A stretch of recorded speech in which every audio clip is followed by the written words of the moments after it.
네, 오늘 말씀은 이제 오바댜입니다. 오바댜 1장 1절부터 9절까지 함께 보시겠습니다. 오바댜 1장 1절부터 9절 말씀입니다. 다 찾으신 줄 알고 한 절씩 교독하겠습니다. 오바댜의 묵시라. 주 여호와께서 에돔에 대하여 이와 같이 말씀하시니라. 우리가 여호와께로 말미암아 소식을 들었나니 곧 사자가 나라들 가운데에 보내심을 받고 이르기를 너희는 일어날지어다. 우리가 일어나서 그와 싸우자 하는 것이니라. 보라, 내가 너를 나라들 가운데에 매우 작게 하였으므로 내가 크게 멸시를 받느니라. 너의 마음의 교만이 너를 속였도다. 바위 틈에 거주하며 높은 곳에 사는 자여, 내가 마음에 이르기를 누가 능히 나를 땅에 끌어내리겠느냐 하니, 높이 오르며 별 사이에 깃들일지라도 내가 거기에서 너를 끌어내리리라. 여호와의 말씀이니라. 혹시 도둑이 내게 이르렀으며 강도가 밤중에 내게 이르렀을지라도 만족할 만큼 훔치면 그치지 아니하겠느냐? 혹시 포도를 따는 자가 내게 이르렀을지라도 그것을 얼마쯤 남기지 아니하겠느냐? 내가 어찌하여 그리 망하였는고? 그 감춘 보물이 어찌 그리 빼앗겼는고? 너와 약조한 모든 자들이 다 너를 쫓아 변경에 이르게 하며 너와 화목하던 자들이 너를 속여 이기며 내 먹을 것을 먹는 자들이 내 아래에 함정을 파니 내 마음에 지각이 없음이로다. 여호와의 말씀이니라. 그 날에 내가 에돔에서 지혜 있는 자를 멸하며 에서의 산에서 지각 있는 자를 멸하지 아니하겠느냐. 함께 읽겠습니다. 드마나 내 용사들이 놀랄 것이라. 이로 말미암아 에서의 산에 있는 사람은 다 죽임을 당하여 멸절되리라. 아멘. 네, 이제 오바댜 말씀을 이제 오늘부터 내일까지 보게 될 텐데요. 이제 오바댜는 이제 한 장밖에 없습니다. 근데 그 한 장의 내용이 에돔의 심판에 대해서 다루고 있고요. 그래서 이 한 장 안에 왜 에돔의 심판만 다루고 있을까라는 생각이 들기도 합니다. 그런데 성경이 이제 허투루 아무 내용을 담는 것이 아니니까 분명히 오바댜를 통해서 에돔의 심판의 말씀을 통해서도 깨달은 바가 있다라고 하시는 거고, 그러니까 이 내용을 통해서 우리가 무엇을 살펴야 할까? 오늘 말씀을 통해서 살펴보도록 하겠습니다. 먼저 보기 전에 오바댜가 누군지부터 한번 생각을 해봐야 될 것 같습니다. 보통 이제 뭐 예레미야나 다른 이제 선지자들을 이야기를 보면 내가 누구의 아들, 무슨 또 어떤 왕이 몇 년째 해, 이런 식으로 이제 소개를 하면서 연대가 어느 정도인지, 이 말씀이 어느 정도쯤에 해당되는지를 유추하게 도와주거든요. 근데 오늘 1절만 보더라도 그냥 오바댜의 묵시라, 오바댜가 누군지를 소개하고 있지 않습니다. 물론 우리가 이제 열왕기상에서 보았던 그 아합 왕의 이제 주요 위치에 간부에 있었던 그 오바댜, 거기서도 오바댜를 봤었고요. 그리고 다른 이제 요시야 왕 때도 성전 수리에 참여했던 오바댜도 있고, 바벨론 포로에서 돌아온 오바댜라는 인물도 있습니다. 이 외에도 오바댜라는 이름이 여러 등장을 하거든요. 그런데 거기서 선지자라고 나온 사람도 없었고, 그러니까 도대체 이건 누가 쓴 걸까? 라는 물음표가 떠오를 수 있다는 것이죠. 근데 중요한 것은 여기서 빠졌다. 그러면은 또 하나님의 선지자란 말이 없으니까 이것은 이상한 사람인가? 그러면 성경에 들어올 수도 없었기 때문에 이 지금 오바댜라는 사람에 집중하는 것보다 오바댜가 말하는 묵시, 하나님께서 오바댜를 통해서 하시는 이야기에 우리는 더욱 집중해야 된다는 것을 볼 수 있다는 것이죠. 그래서 1절에서 묵시, 사람이 말하지만 그 메시지는 하나님께서 주신 것이고, 그 하나님께서 오바댜를 통해서 에돔에 대하여 이와 같이 말씀하시죠. 우리가 여호와께로 말미암아 소식을 들었나니 곧 사자가 나라들 가운데에 이제 보내심을 받고 그 이제 나라들에게 너희는 일어나라, 우리 일어나서 그와 싸우자, 에돔과 싸우자라고 하나님께서 천사들을 보내셨다라는 것입니다.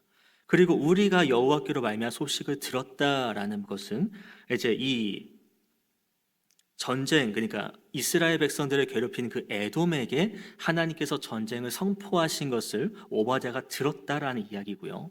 그러니까 지금 이 전쟁, 에돔에 대한 심판의 말씀이 그냥 일개 한 사람의 선포, 그냥 어떤 왕의 다짐이 아니라 하나님께서 이 전쟁을 주관하시고 인도하신다라는 하나님의 섭리 가운데 흘러가는 과정이라는 것을 먼저 깨닫게 한다라는 것이죠.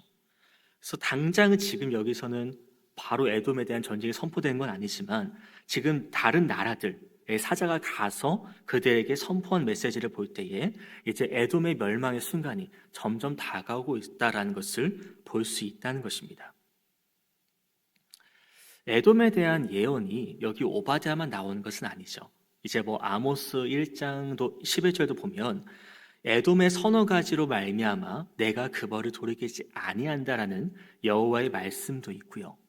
그리고 예레미야 49장도 보시면 여호와께서 이제 이 대만에 다시는 지혜가 없게 되었느냐, 명철한 자에게 책량이 끊어졌느냐, 그들의 지혜가 없어졌느냐, 주민아 돌이켜 도망할지어다. 이따가 살펴보겠지만 이 에돔에 대한 메시지가 예레미야에도 등장을 합니다. 그러니까 오바댜가 외친 이 에돔에 대한 멸망의 메시지가요, 다른 선지자에게도 나왔다라는 것이고, 이것 또한 하나님께서 다 이 에돔에게 한 메시지를 주고 있다는 것을 우리는 볼 수 있습니다. 그러면 에돔이 왜 이런 멸망의 메시지를 받게 되었을까라는 것이죠. 잘 아시는 부분이지만 이제 에돔은 이스라엘과 형제의 나라입니다. 그 이스라엘은 야곱의 후손이고, 그리고 에돔은 에서의 후손입니다. 그 에서와 야곱은요, 이삭과 리브가 이제 이 사이에서 나온 한 형제지만 뱃속에서 다퉜고요. 그리고 계속 이제 성장해서 나눠졌을 때도 또 이렇게 민족끼리 다툼이 있었죠. 뭐 예를 들어 이스라엘이 이제 출애굽해서 나와서 하나님이 약속하신 그 가나안 땅으로 가는데 이제 그 에돔에 머무는 그 땅, 그 길만 좀 내달라 했을 때 에돔 족속들이 길을 안 내주잖아요. 그런데도 이 이스라엘은 하나님의 말씀대로 뭐 싸우지 않고 다른 길로 돌아갔었고, 또 그러다가 이제 이스라엘에서 사울이 초대왕으로 됐을 때 에돔과 싸우는 장면도 있었고, 그리고 다음에 다윗 때 이제 다윗이 에돔을 정복하고 그들을 종으로 삼고 그들을 다스리고, 또 그러다가 여호사밧 왕 때에는 이 에돔이 모압과 암몬과 동맹을 맺어서 유다를 공격하기도 하고, 그러다 이게 엎치락 뒤치락 했다라는 얘기를 지금 전해드리고 있는 겁니다. 그러니까 이들 가운데에 어떤 감정들이나 그냥 좀 민족적인 감정의 골이 좀 깊다라고도 볼 수 있겠죠. 근데 가장 큰 사건을 하나 꺼내자면 이제 그 남유다가 바벨론에게 점령당하는 사건이지 않습니까? 그때에 이 에돔이 이스라엘을 공격해서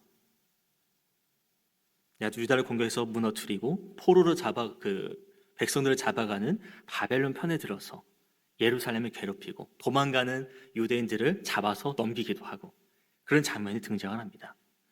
그러니까 이 에돔은 뭘 믿고 이렇게 하나님 백성을 괴롭히고 핍박을 했을까? 하나님 말씀을 반박을 했을까라는 거죠. 3절을 잠깐 보시면 이런 말이 나옵니다. 중간에 바위 틈에 거주하며 높은 곳에 사는 자여, 네가 마음에 이르기를 누가 나를 땅에 끌어내리겠느냐? 능히. 내가 높은 곳에 있고 살고 바위 틈에 거주하는데 누가 나를 지금 높은 자리에서 날 끌어내릴 거냐? 교만해져 있다라고 3절 초반에서 이야기를 하죠. 그러니까 에돔이 머무는 장소는 산악지대, 높은 곳. 이게 누가 감히 이게 군대가 이끌고 오더라도 그 지리적으로 쉽게 공략할 수 없는 그런 장소라는 것입니다. 이제 9절도 보면은 이런 말씀이 있죠. 드마나 네 용사들이 놀랄 것이라. 에서의 산의 거민이 살육을 당하여 다 멸쳐지리라. 산의 거민이라는 또 표현도 나오죠. 에서의 산. 그래서 드마는요, 이제 그 에돔의 한 도시 중에 하나입니다. 욕도 우리가 나중에 이제 보게 될 텐데, 욥의 친구 엘리바스라는 사람이 있는데요. 그 엘리바스의 고향이 이 대만, 그게 또 드만입니다. 그러니까 그 뒤에 에서의 산도 이제 그 산악지대라고 말씀을 드렸고요. 그러니까 이 높은 곳에 거해서 산맥이 이제 참 거친, 험한 그런 데서 자기들은 그 틈에 거하며 집 짓고 살면서 안전하고 누구도 날 공격할 수 없고 나는 절대적으로 안정된 장소.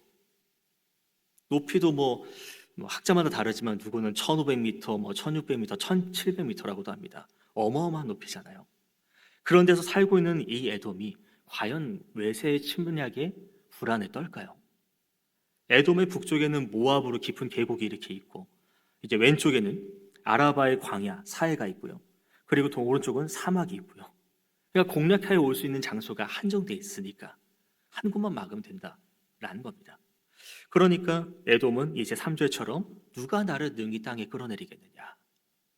교만에 교만에 더하고 있죠. 근데 하나님은 뭐라 말씀하십니까? 너의 마음의 교만이 너를 속였다. 그 교만으로 인해서 사리 분별을 제대로 못하고 있다라는 말씀입니다. 4절을 보실까요? 네가 독수리처럼 높이 오르며 별 사이에 깃들일지라도 내가 거기서 너를 끌어내리리라. 나 여호와가 말하였느니라. 깃들인다라는 이 표현도요. 이제 뭐 독수리가 거기다 높은 곳에 둥지를 틀고 별 사이 높고 높은 자리에다가 내가 자리를 만들고 그런데 인간이 아무리 높이 올라가고 내가 높은 자리 아무리 그래도 하나님께서는 그런 존재도 능히 끌어내릴 수 있는 분이라는 것을 말씀하고 있지 않습니까? 또 나 여호와가 말하였노라라는 말씀 속에서도 우리가 뒤에도 말씀드리겠지만 이제 그 아합과 베나닷의 전투가 또 잠깐 떠오르기도 합니다.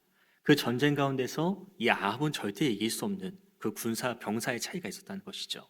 근데 나 여호와가 라는 말씀으로 하나님은 그 전쟁을 뒤집어 엎으십니다. 이길 수 없는 세상적인 시선으로는 어떻게 저걸 이기지 하는데요. 하나님이 하시니까 말하시니까 그게 가능해집니다. 그러니까 그런 맥락을 봤을 때 이 4절에서 하나님께서 나 여호와가 말하는 것 반드시 이들의 교만은 깨지게 되어 있다라는 것이죠. 이어서 5절도 한번 보실까요? 이제 세 종류의 사람이 등장을 하는데요. 도둑과 포도 따는 자, 강도도 나오네요. 그렇게 나오는데요. 이제 도둑이 내게 이르렀고 강도가 밤중에 이르릅니다. 근데 이들은요, 어떤 이제 가지고 있는 자기의 한계가 있죠. 들 수 있는 한계가 있습니다. 그래서 자기가 만족할 만큼 가져가면 더 안 가져가는 거예요. 좀 적당히 가져간다는 표현이 맞겠습니다. 그런데 혹시 포도를 따는 자가 내가 이르렀을지라도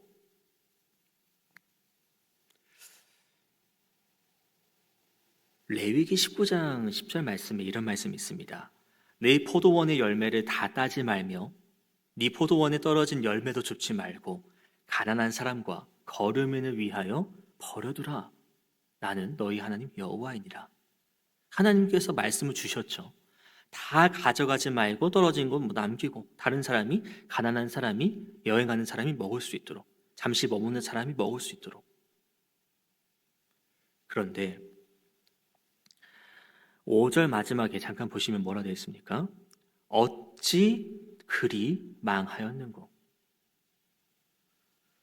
분명 앞서 말한 맥락을 보면 적당히 뭔가 또 남아있어야 됩니다. 그런데 어찌 그리 네가 망했느냐? 무슨 말입니까? 다 쓸어갔다라는 얘기인 거죠. 다 갈취갔다라는 그런 얘기인 겁니다. 이런 말씀 뭡니까? 하나님께서는 포도 따는 자에게 적당히 남기라 말씀하셨지만 그 포도 따는 자가 남기지 않고 다 가져갔다라는 이 이야기는 이제 하나님께서는 자비를 보이지 않으신다라는 이야기죠. 분명 자비로우신 분은 맞습니다. 하지만 심판 앞에서는 자비가 없으신 분이라는 거죠. 또 6절도 보십시오. 에서가 어찌 그리 수탈되었으며 그 감춘 보물이 어찌 그리 빼앗겼는고.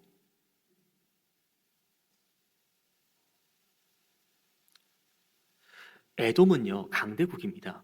이제 그 군사적으로는 앞서 말씀드렸던 이제 산악지대, 그러니까 이제 난공불락의 장소라는 거죠. 그곳에서 얼마나 또 이제 잘 지키고 있지 않겠습니까? 그리고 경제적으로도 보면 그 에돔이라는 나라가 왕의 대로가 지나가는 무역길이라고 보시면 무역길이 있습니다. 그 무역길을 내주는 그냥 공짜로 내주면 이상하잖아요. 그래서 이제 통행료를 받았거든요. 근데 그 통행료가 제법 쏠쏠했나 봅니다. 그러니까 경제적으로도 부유한 나라라는 것이죠. 그런데 하나님께서 말씀하시는 것은 도둑과 강도가 적당히 가져가는 것뿐만 아니라 네가 어찌 망했냐? 네가 어떻게 그렇게 많이 빼앗겼느냐? 감춘 보물.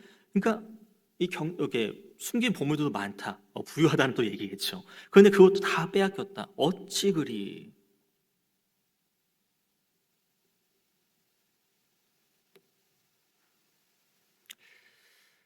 하나님께서 아직은 에돔을 멸하시는 건 아닙니다. 하지만 지금 말씀하시는 것을 보면 너희가 어떻게 그렇게 되었느냐 결과를 물어보시는 것 같아요.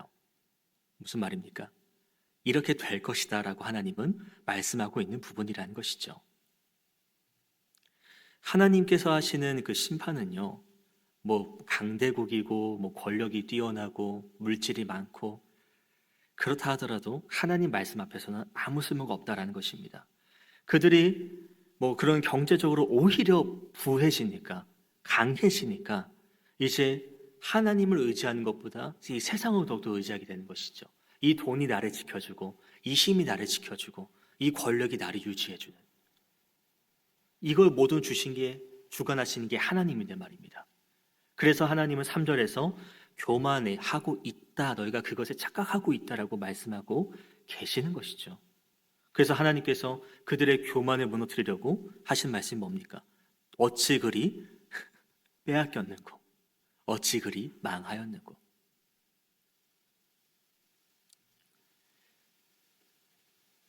또 7절 한번 보시겠습니다. 너와 약조한 모든 자들이 다 너를 쫓아 변경에 이르게 하고 화목하던 자들이 너를 속이며 이기고 내가 먹을 것을 먹는 자들이 너에게 함정을 파니. 에돔이 자기와 약조 맺었던 이제 사람들, 화목하게 지냈던 사람들, 이제 먹여줬던 사람들. 그러니까 에돔은 지금 말하는 게 사람들을 의지하고 있다는 것이죠. 내가 물질로 산 관계, 내가 거래하면서 맺은 관계, 그 세상의 관계들을 의지하고 있습니다. 하지만 그들이 다 에돔을 배신하고 떠나고 속여서 함정을 파면서 마치 에돔이 이스라엘 형제국가를 이제 공격한 것처럼 이제 에돔이 형제처럼 여겼던 그 나라들, 그 사람들이 에돔을 오히려 배반하고 공격하고 있다는 것이죠. 아무리 능력이 있고 아무리 힘이 있다 하더라도요, 세상 사람들이 아무리 강하다 하더라도요, 하나님이 끊겠다 하시면은 그 누구도 그 다짐을 꺾을 수가 없다라는 겁니다. 하나님의 뜻을 인간이 꺾을 수 없다라는 것이죠. 그래서 하나님께서 에돔을 멸망시키려고 에돔이 의지하는 것들을 다 꺾어버리셨고 오히려 그들을 통해서 에돔을 더 공격하는 모습. 그런데도 여전히 에돔은요, 하나님이 아닌 세상의 재물과 지혜와 이 사람을 의지하는 게 문제라는 것을 깨닫지 못합니다. 그래서 8절에 이제 또 이런 말씀이 있지 않습니까? 여호와의 말씀입니다. 그날에 내가 에돔에서 지혜 있는 자를 멸하며 에서의 산에서 지각 있는 자를 멸하지 아니하겠느냐. 에돔의 뜻을 하나하나씩 꺾어 가십니다. 그가 가지고 있는 지혜, 슬기로움, 지각 있는 자들을 모두 멸하십니다. 앞서 말씀드렸던 에돔이 왕의 대로를 가지고 있어서 또 무역을 하면 그 다른 나라의 그런 뭐 문화나 어떤 서적이나 그런 지혜들도 배울 수 있지 않겠습니까?